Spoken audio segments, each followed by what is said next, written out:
I'm at that point of the night where I'm starting to get into the negative spirals, you know, when the light goes down and it starts to get a little bit harder to love yourself and everything you've ever done starts going through your head.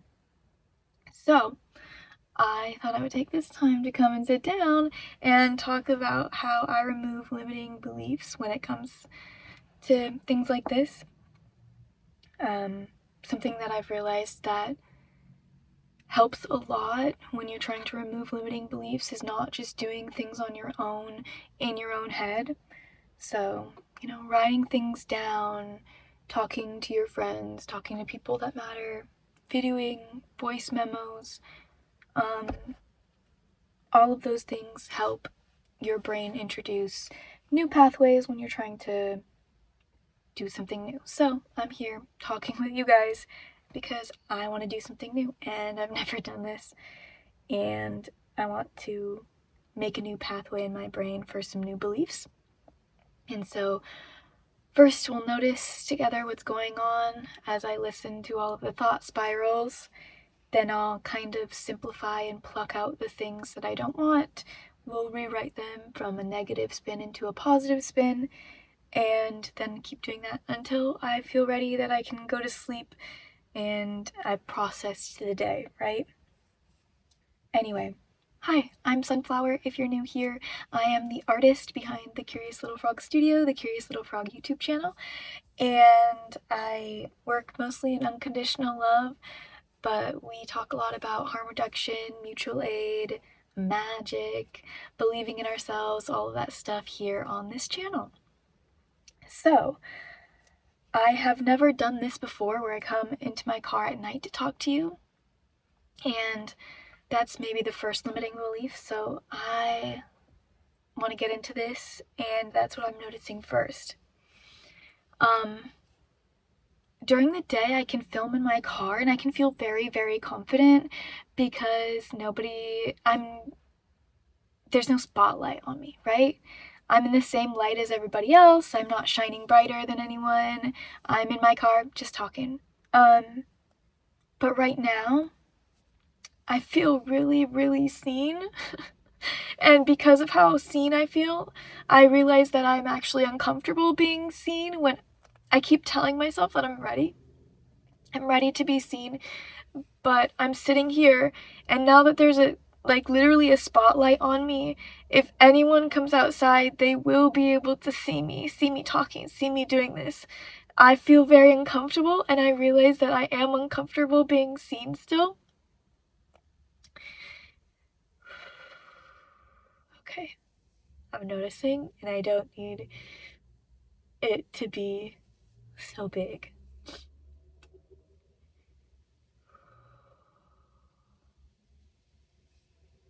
As a kid, I thought of the love that I hold like a house on the hill with all of the lights on. You can see from a far ways away. But I didn't think about what would happen at night when people want to be close and see what's in the windows, to see if they can experience that love for themselves. And I thought that I would be okay with being seen in all of me.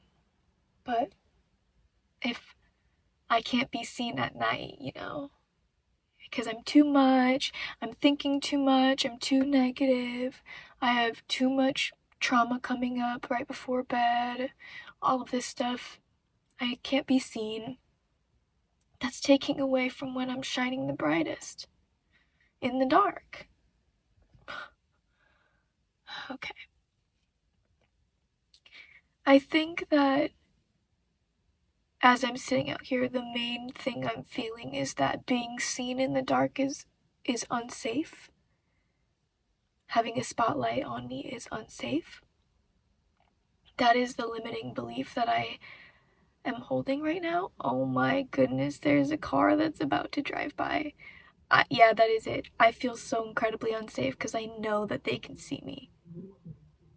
Oh my goodness. And it's the neighbor, which means they can absolutely see me and know what I'm doing.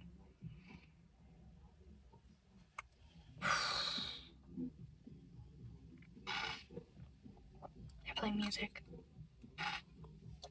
That means they just saw me do that. Okay.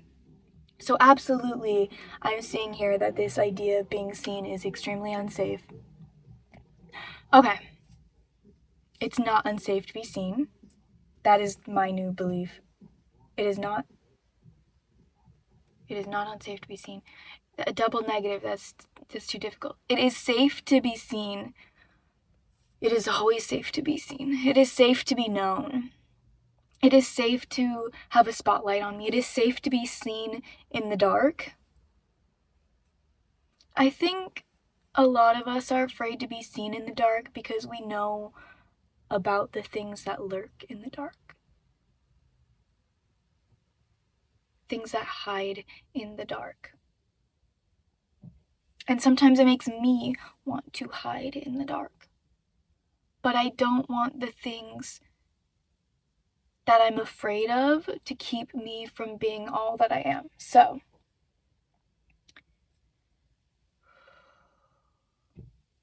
that is a limiting belief. And I already feel better about it because I know that, yeah, I can be seen. I can be seen in the dark, and it can be safe, and it can be good. And good things can happen to me even when the light is not shining.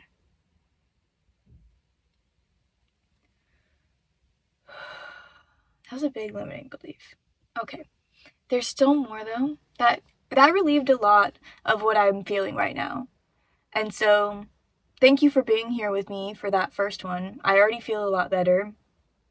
A lot of those swirling things around my head are, oh, I know what the next one is.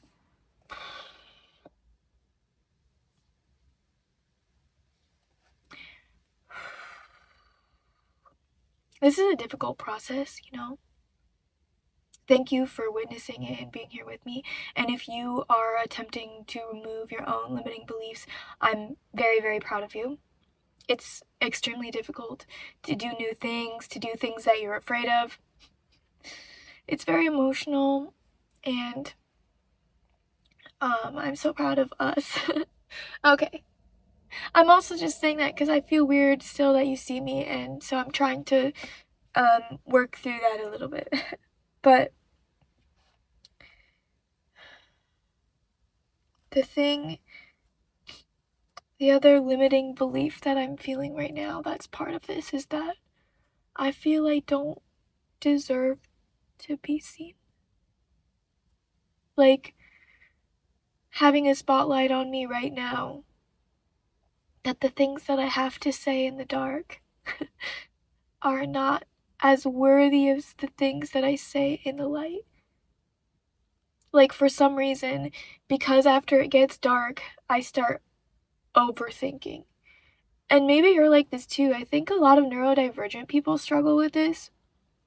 Especially the closer I get to when it's time to sleep, my brain doesn't turn off. And it is really, really difficult.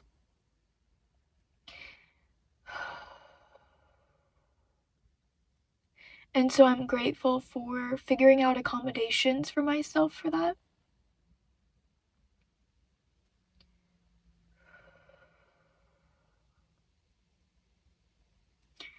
But I still feel stupid. Like, you won't understand what I'm saying.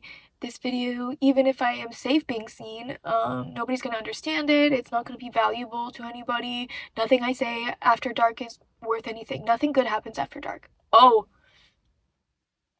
I found it. My parents would say this to me consistently. Nothing good happens after dark. Nothing good happens after dark. And in a way, it felt like they were saying that I could not be good after dark, that I was something different.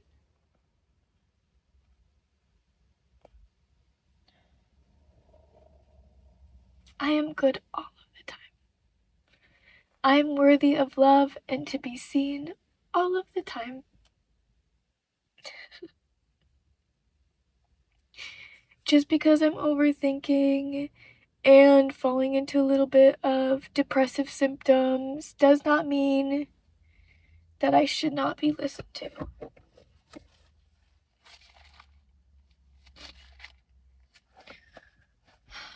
Okay. So the limiting belief there's a couple of them mixed into that. I gotta identify them a little bit easier so that way I can connect the limiting belief into the new belief that I want. So every time it comes up, it like continues to flow from the limiting belief into the new belief.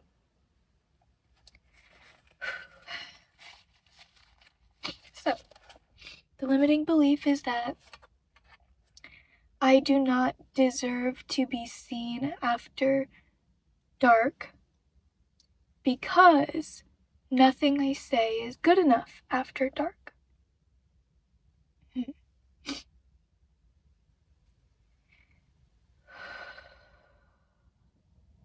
And the belief that I want to instill. This is funny. I was actually, one of my friends was asking about John 3:16. And so I don't like thinking about just John 3:16 because I love the story of Nicodemus going to Jesus at night to ask him questions. And that's because I would overthink at night, so I really related to Nicodemus hearing that story growing up. And Nicodemus came to Jesus and he was asking him about being born again and of the Spirit and of these different things. And I don't have it memorized right now, and now I wish I did. But I talked about it today, that at the end of that little story with Nicodemus, Jesus talks about how that what is done in the darkness cannot be held up to the God light that is shining through in the darkness. What happened? It's daytime.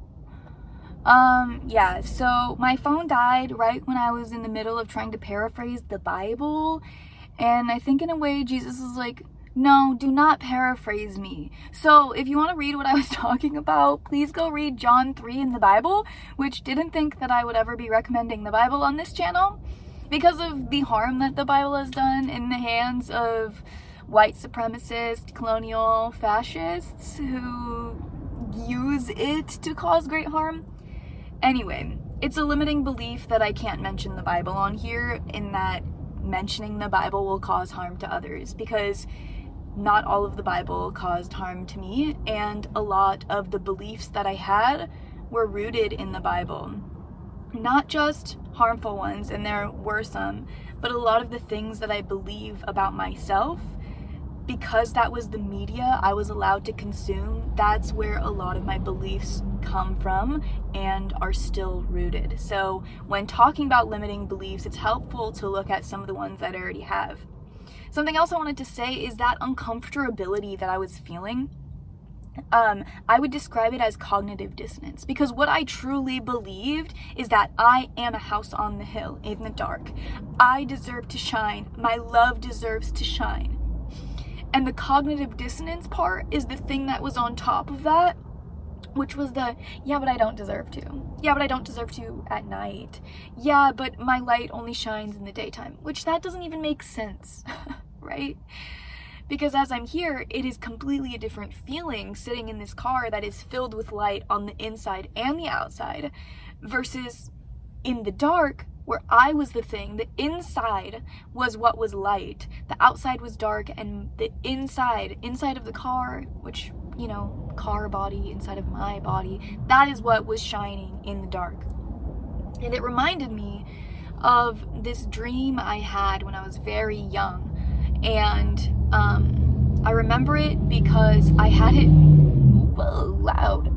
I remember this dream because I had it when I was at a summer camp, a sleepover summer camp, and I was able to tell my best friend about it. And so because of that memory in tandem with people, I still remember it. And the dream was was this concrete brick wall, big one, and there was a disgusting mural on it. Like things you don't want to see, right? And so I kept painting over it, these beautiful murals. But every time it would just chip away and come back to this disgusting thing to look at.